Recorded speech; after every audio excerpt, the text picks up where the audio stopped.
The 76ers scored a 131 to 115 win over the Brooklyn Nets without two-time All-Star center Joel Embiid. Hello, everybody. Marc Narducci, Keith Pompey.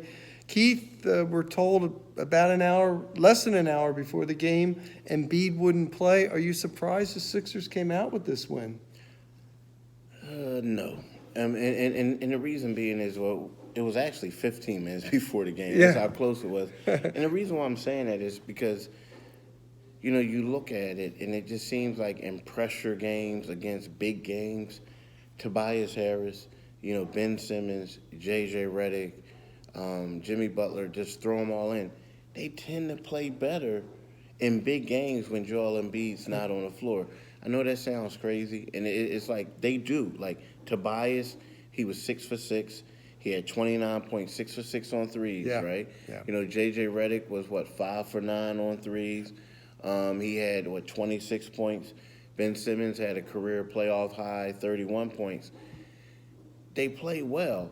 The only problem is Joel Embiid's the best player on the floor, the best player on the team, and they can't go far without him.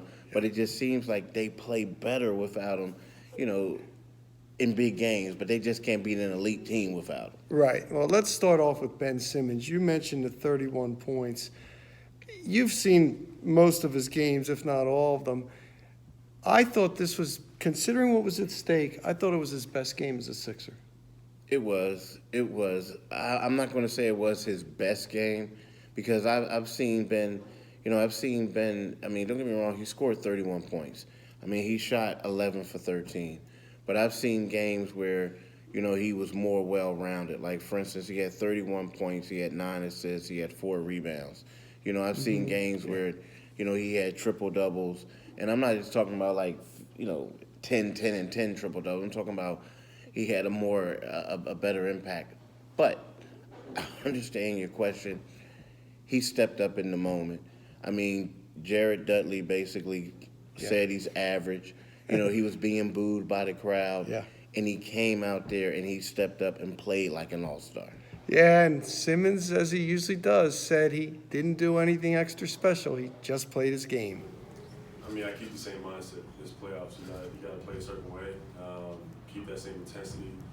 You got to be locked in, stay focused. Keith, we don't know if Embiid will be playing Game 4. But what do you think? I mean, the Sixers are feeling pretty good about themselves right now. Yeah, they are. And we don't know if he's going to play, but you ask yourself, would it be best to rest him? Right. I mean, because right now they're up 2-1. I think they could possibly win this game, go up 3-1. And when you get him back for the next round, it will be one of those things where he's healthy. But, yeah, you're right. The Sixers right now are clicking on all cylinders. The only thing I see that can derail the Sixers right now is if overconfidence. Yeah. If they're in New York for 2 days and they're just like, hey, we're going to get this team, you know what I mean? It's the day before Easter, it's a holiday, If they do that, then I think they'll lose. But I think if they come in focused, I think they'll get that win Saturday. Yeah, and they better do something about Karis LeVert. He continues to be impressive in this series. He does, and they also need to, if I'm Brooklyn, you want to do better on your perimeter defense against J.J. Redick and Tobias Harris, and you want to be able to make more threes. I mean, it just seems like they didn't really shoot particularly well the last 2 games, from 3-point distance. 8 for 39 in this game. That won't cut it. Nah, not at all. Not at all. That won't cut it. So the Sixers take a 2-1 lead with a 131 to 115 victory over the Brooklyn Nets here at the Barclays Center. We'll be back after Game 4, which will be Saturday afternoon. So for Keith Pompey, Marc Narducci for the Philadelphia Inquirer.